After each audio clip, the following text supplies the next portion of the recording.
Hello friends, आज के इस वीडियो में हम 7 लोक कल्याण मार्ग यानी प्रधानमंत्री के आधिकारिक आवास की कुछ रोचक तथ्यों के बारे में जानेंगे।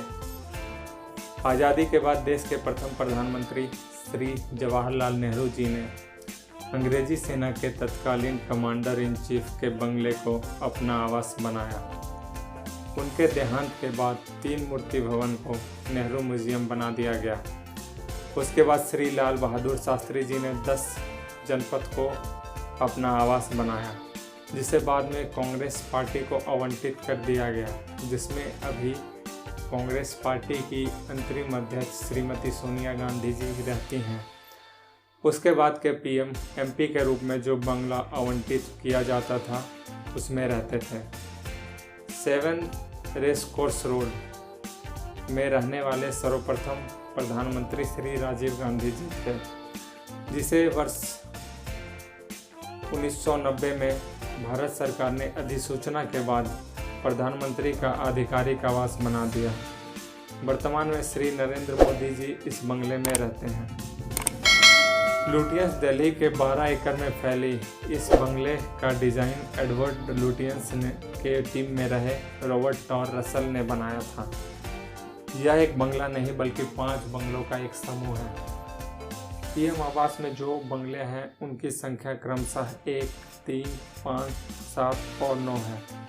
वर्तमान में बंगला संख्या 5 में प्रधानमंत्री रहते हैं, जबकि 7 लोक कल्याण मार्ग उनका ऑफिस है। बंगला नंबर 3 का इस्तेमाल पीएम के गेस्ट के लिए किया जाता है, जबकि 9 में एसपीजी के कमांडोज रहते हैं, जो प्रधानमंत्री की सुरक्षा और प्रोटोकॉल की जिम्मेदारी संभालते हैं। बंगला नंबर 1 पर पीएम के लिए हेलीपैड बनाया गया है। इस अवैध किले में एक बहुत बड़ा बगीचा है, जहां काफ़ी प्रकार के फूल और पेड़ लगे हुए हैं। यहां पर बड़ी संख्या में गुलमोहर, सेमल और अर्जुन के पेड़ लगे हुए हैं, जिन पर मोर सहित अनेक प्रकार के पक्षी भी रहते हैं, जो इस बाग की सुंदरता में 4 चांद लगा देते हैं। अब आप यह सोच रहे होंगे कि बंगलों का आकार काफ़ी बड़ा होगा, जबकि ऐसा नहीं है।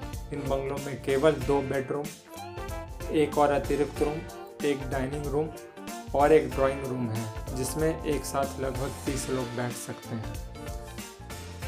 दिलचस्प बात यह है कि पीएम आवास को सफदरगंज हवाई अड्डे से जोड़ने के लिए वर्ष 2010 में लगभग 2 किलोमीटर लंबी सुरंग का कार्य प्रारंभ हुआ था, जो 2014 में बनकर तैयार हो गया है। यह सुरंग पीएम आवास को सफदरगंज हवाई अड्डे से जोड़ती है। इसका इस्तेमाल करने वाले मोदी प्रथम प्रधानमंत्री हैं। इस आवास में केवल एक ही द्वार है, जिस पर एसपीजी का पहरा रहता है।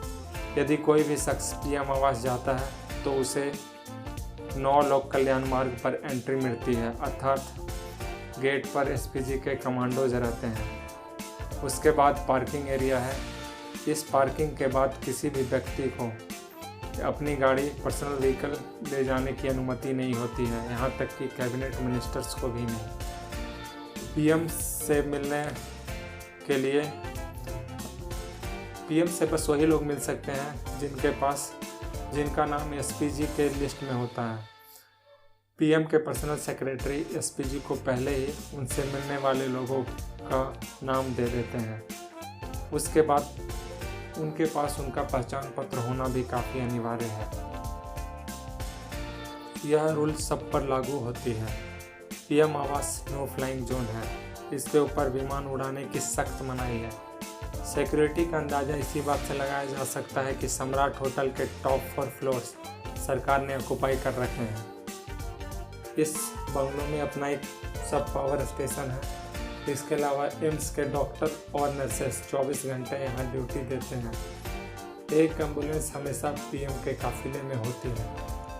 7 लोक कल्याण मार्ग से एक कॉरिडोर पंचावटी को ले जाती है, जहाँ पीएम को मिलने वाले गिफ्ट्स, मोमेंटोज, पेंटिंग्स आदि डिस्प्ले की जाती हैं। साथ ही इसमें फिल्म स्क्रीनिंग की भी व्यवस्था है।